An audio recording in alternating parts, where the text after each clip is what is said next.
time you create something, you are also trying to recreate the language of this new creation. Since you don't know exactly which language you will be able to create, it happens that you arrive to a dead end. I'm very much in love with the idea of trying a new path and arriving to a dead end.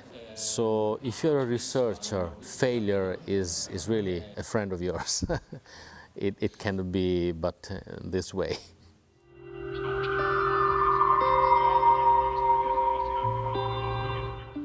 The thing that you can see the artists and have a talk with them in this cozy atmosphere, and nothing is really pretentious about it. It's really just like there, I'm doing this and I'm doing that, and I think that's because we lack of informations maybe here, so it's kind of nice to hear what's going on in Europe.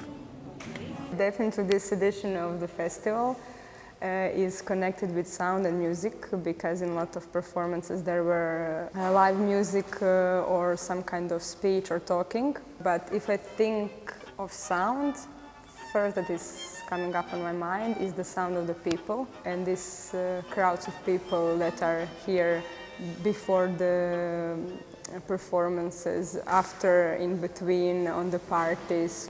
I hate the word career, but to have like a long life of music, you really have to believe in something that is beyond yourself, because you're just gonna be sort of a feed of your own identity, and you're sort of the great artist.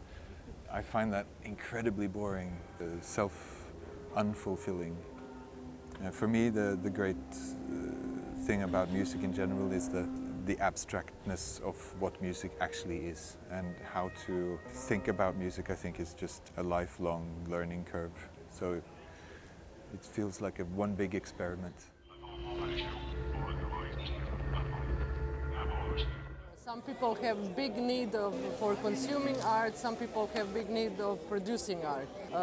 It's not easy to make something, to produce something. I mean, but even harder is to get that, to share that thing with other people. In the creation context, I think the solo is important as a form, because usually the young artists are coming up with their solos, which actually means that they don't have productional system.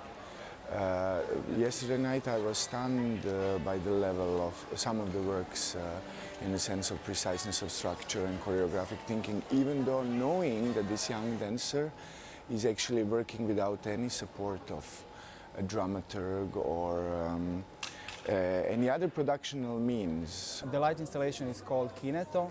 I was referencing actually to the idea how to actually leave a visual trace in a form that's a dance, which actually where the tool is the body. There's no visual trace of the dance itself. So referencing to the 1920s when the lab annotation was developed, which is actually a graphical imagery of the body movement. So I decided to kind of incorporate that with the neons and make a composition of like the basic elements of lab annotation in regards to the body positions. Every year, Monoplay brings a variety of artists, and every year they're raw, they're unapologetic, fresh, new, and it's such a great way for Zadar-based dancers to see something new, something different, and something that can help them later in their career.